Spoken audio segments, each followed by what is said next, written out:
Here are the steps I really want you to follow. The first thing is you got to specify the type of business loan you need. See, the whole thing here is that a lot of folks are looking for a startup business loan with no sales, bad credit, no personal guarantee. Okay, so you're trying to tell the lender, hey, listen, I'm looking for a startup business loan, but I have not generated any sales yet. And my credit is kind of bad, and I don't want personal guarantee. Think about it.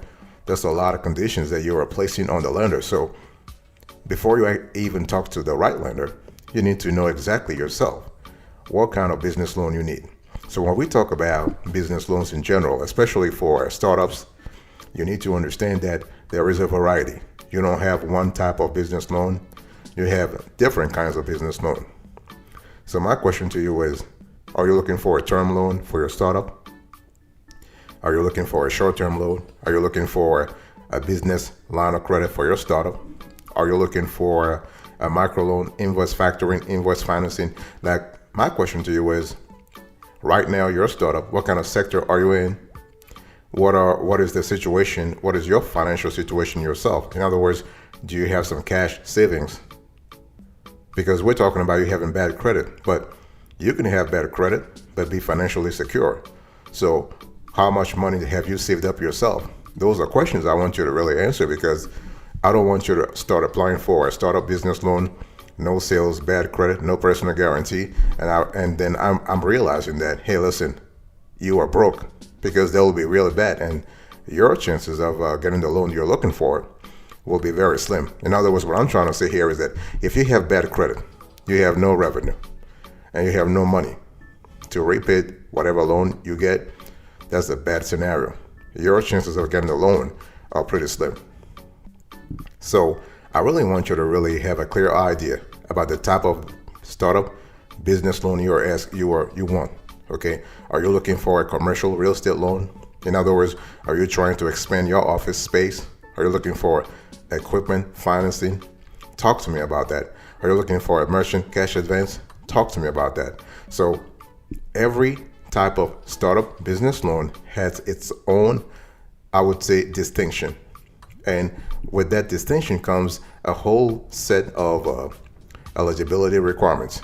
So this is kind of important. I don't want you to really start applying for a business loan, but you have no idea about what the loan is or what kind of conditions you must fulfill to qualify for the loan.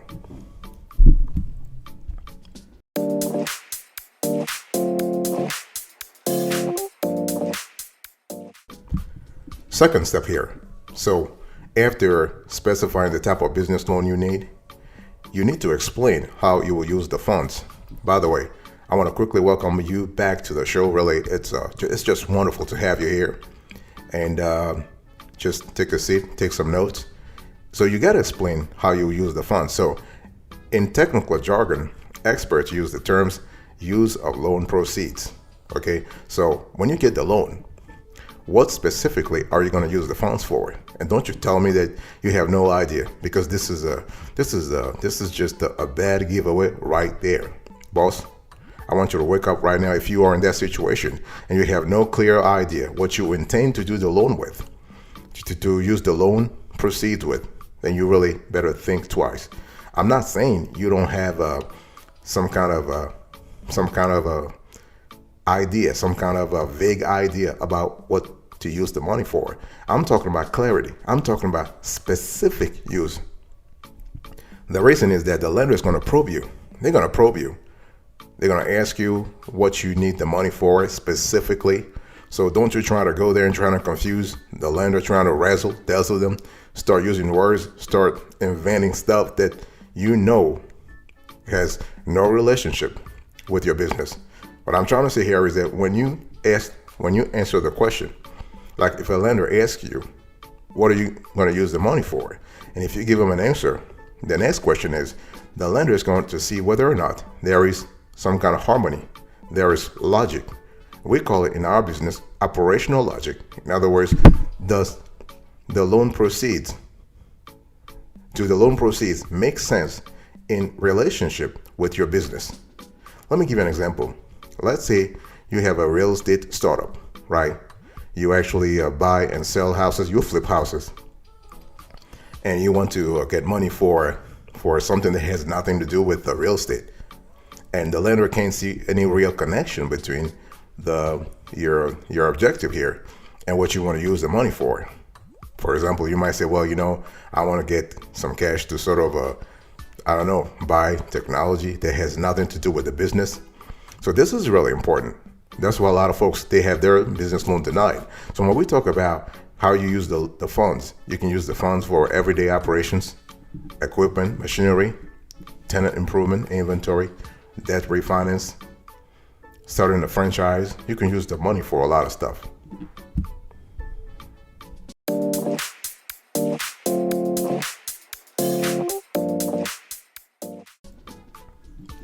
Step number 3, you got to prove how you will repay the loan. I mean, boss, son, daughter, grandpa, grandma, mom, dad, uncle, aunt, niece, nephew. I'm talking to everybody. If you are looking for a startup business loan with no sales, bad credit, no personal guarantee, but you cannot prove to the lender how you will repay the loan, you will be denied. No question about it. By the way, I just want to quickly remind everybody of today's topic. We are having a conversation about startup business loan, no sales, bad credit, no personal guarantee. How do you get it? Okay, we're not talking here about, like approximation. No, I'm giving you a formula. I'm explaining to you the logic that will help you get approved no matter what, all the time, day in, day out. The thing here is that if you remember earlier, I was just asking you, how much money do you have, right? And that's important.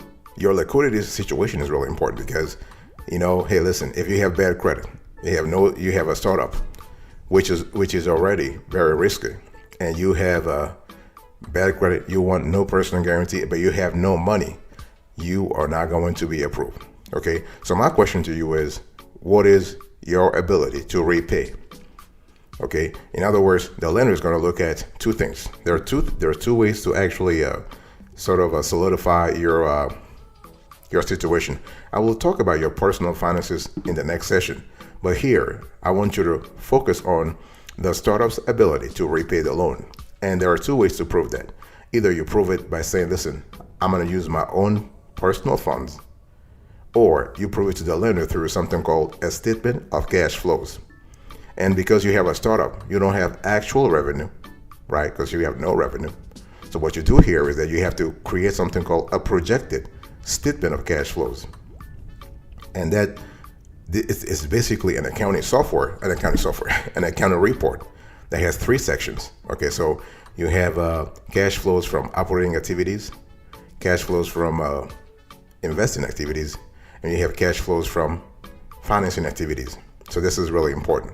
Okay, so I want you to really solidify that part, because when the lender asks you, how are you going to repay the loan? You better have a clear answer.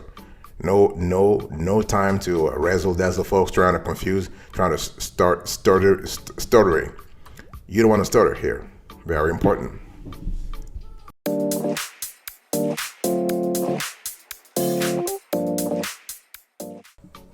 I want to talk to you now about your personal finance. So this is really the step number 4. So I was just talking to you about, if you want to get that kind of a startup business loan, you need to talk about your own personal finances. In other words, you have to understand, the lender is looking at you and they're thinking, wow, this person has a startup and they have a bad credit. They want no personal guarantee. And that startup has not generated revenue yet. So the best way to sort of allay the fears, the anxiety, quote unquote, the anxiety that the lender has, is for you to talk about your own personal finances. So what you're trying to do here is you're trying to paint a good picture, a good image about your personal finances. You can say, hey, listen, hey, I may have a bad credit score. My credit score might be 300 or 400 or 500, but I'm just banking right now. I'm just generating revenue. I have a good income. Okay, and that income is legit. I'm not trying to really engage in anything fishy here. Okay, everything I do is compliant. So that's how you start a conversation with the lender. You tell them everything about, and the thing is, you can't just talk though. When you talk, you have to walk the walk. In other words, you have to show evidence that whatever you talk about is accurate. So how do you actually substantiate that? Well, you can actually send your bank statements You can also send your tax returns. I'm talking about your 1040 personally, okay? And if needed, if you have the time, prepare financial statements, personal financial statements, specifically your balance sheet and your income statement. So basically what the lender is going to see here is that the lender will look at your balance sheet to sort of see your assets and liabilities and also your net worth. Because when you look at a person's balance sheet, you see assets and liabilities. When you subtract your liabilities from your assets, you get your net worth. And the lender is going to pay attention to your income statement to see how much disposable income you have every month. So those are important criteria that you have to think about, okay? So, and the best way to sort of maintain positive personal finance is what? Personal finances, you want to actually start thinking about budgeting. But this is a topic for another show. I'm not discussing that here, but I just want you to remember, if you're trying to get a startup business loan, no sales, bad credit, no personal guarantee, you have to buttress, you have to solidify your own personal finances.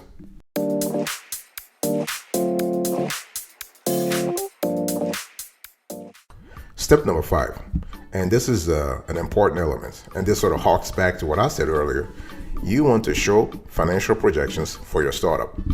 And to this topic, by the way, I just want to remind everybody, son, daughter, are you there?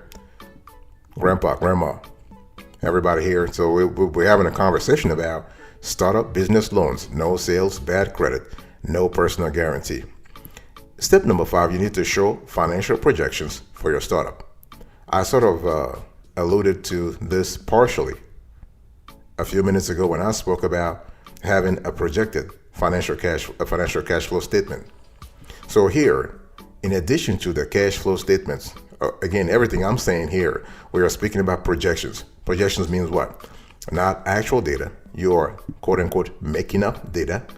So, but you make up the data based on realistic assumptions. All right.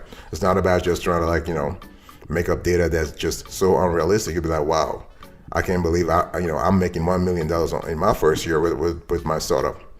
Don't you do that, okay? This is a waste of time. They will deny your ass as quick as you can never have imagined. So don't do that. So what you do is you are trying to prepare financial projections. And when we talk about projections, usually for startups and established businesses for that matter, you have 4 types of primary accounting reports. So you have a balance sheet. So balance sheets in the industry, sometimes it's called your statement of financial position or your statement of financial condition. That's for the balance sheet. Then you have your income statements. This is sometimes called your profit and loss statement or your statement of income. Then you have your cash flow statements, which I talked about earlier. You have names such as statement of cash flows or cash flow statements. Those mean the same thing.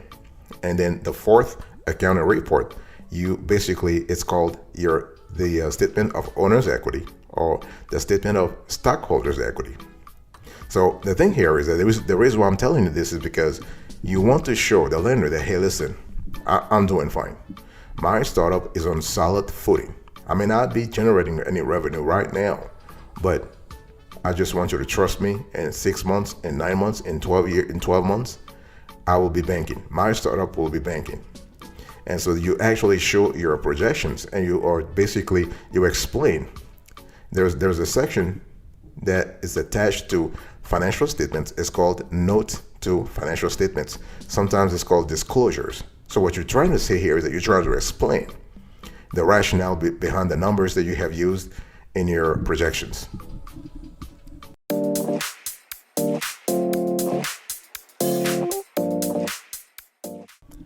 Now, step number 6, you got to show your sales pipeline. You know why? Because right now you have no revenue, right? You are a startup, you have no revenue. Okay, we understand that. We're not trying to really, penalize you because you have no revenue. You're a startup. But you have to have a way to convince the lender that your business model is monetizable. Your business model has potential. Your business model has the ability to produce revenue. And the way you do this, you have to show your sales pipeline. That's one way of doing it. And what is a sales pipeline? Sales pipeline really is one of those terms that gets thrown around a lot. So basically, it just means that how many, I'm just trying to break it down for you very simply, nothing complicated here. Your sales pipeline basically means how many clients, how many actual clients. I'm not talking about promises. Everybody know promises, you never know. Promises, people telling you, hey, listen, I'm gonna buy this from you, and you never hear from them again. You call them, they ghost you, blah, blah, blah. Been there, done that. When we talk about sales pipeline, we are speaking about actual clients who have promised to buy from you, but not just a regular promise, a definitive promise. In other words, you have contracts, you have agreements, you have pre-agreements. So the client is kind of committed to buying from you. That's what those clients, those leads, you can put them in your sales pipeline. All right. So basically right now you could be having like a startup that has no sales, but when I look at your sales pipeline, I see, okay, hey, wow, okay, I have 10 clients, and those clients could produce 1 year from now $1 million worth of revenue. 2 years from now, $5 million worth of revenue. So see, what we're talking about here, we are banking on the future. This is why it's really important to have a sales pipeline. And a proper sales pipeline has 4 stages. You have a list of your prospective buyers, your team's sales process, your revenue targets, and a meeting scheduled with your colleagues to discuss the progress around the sales pipeline. Those are not stages. Those are part of a sales pipeline procedure. I made a mistake when I said stages. They're not stages. They are procedures. There are quintessential procedures that should be part of your sales pipeline. This is really important, boss.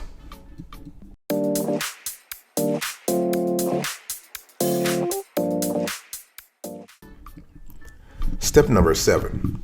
I want you to contact a lender who is familiar with your industry. See, the whole conversation revolves around what? Startup business loans, no sales, bad credit, no personal guarantee. And so when you think about that, if you were to go to any lender, your chances of approval are kind of low, right? This is why you want to contact a lender who really understands your industry, who has actually loaned money to similar businesses in the past, who really understands how value is created along the value chain in your industry. And the reason is that every bank or credit union or alternative lender or online lender, they have on their staff experts. They have folks who have actually scrutinized loan application forms for many borrowers in the past. And over time, you develop some kind of expertise. This is kind of similar to, the whole thing about private equity. Private equity, they may not be specialists of a specific industry, but if they have done a series of deals in one industry, over time, you start developing acumen that you can use on future deals. This is why I'm just reiterating the fact that you want to contact a lender who is familiar with your industry. Now, the whole thing here is that now when we talk about a lender who is familiar with your industry, you got to think about there are 4 types of lenders, right? I've just briefly alluded to them. When I mentioned banks, I mentioned credit unions, alternative lenders, and online lenders. You got to think about which one really suits you. By definition or by default, banks and credit unions are risk averse.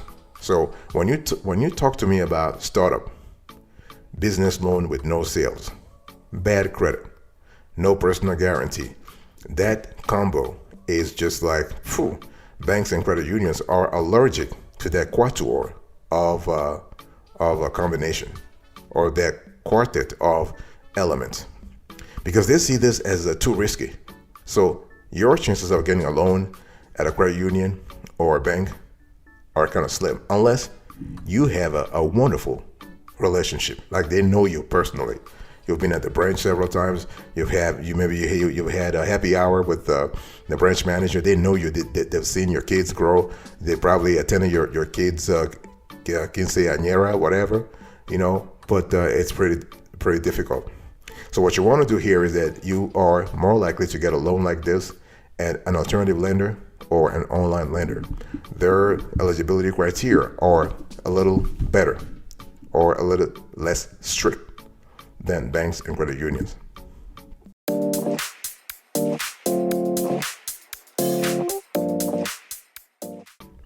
Thank you so much for your attention. I really appreciate it. In today's conversation, I was just talking to you about startup business loan, no sales, bad credit, no personal guarantee. How do you actually get that loan massively and quickly? So, a quick recap here. Number one, you want to specify the type of business loan you need. Number two, you want to explain how you'll use the funds. Number three, you want to prove how you'll repay the loan. Number four, you want to talk about your own personal finances. Number five, you want to show financial projections for your startup. Number six, you want to show your sales pipeline. And number seven, you want to contact a lender who is familiar with your industry. Thank you so much for your attention. I'll see you next time. Until then, remember, stay marvelous.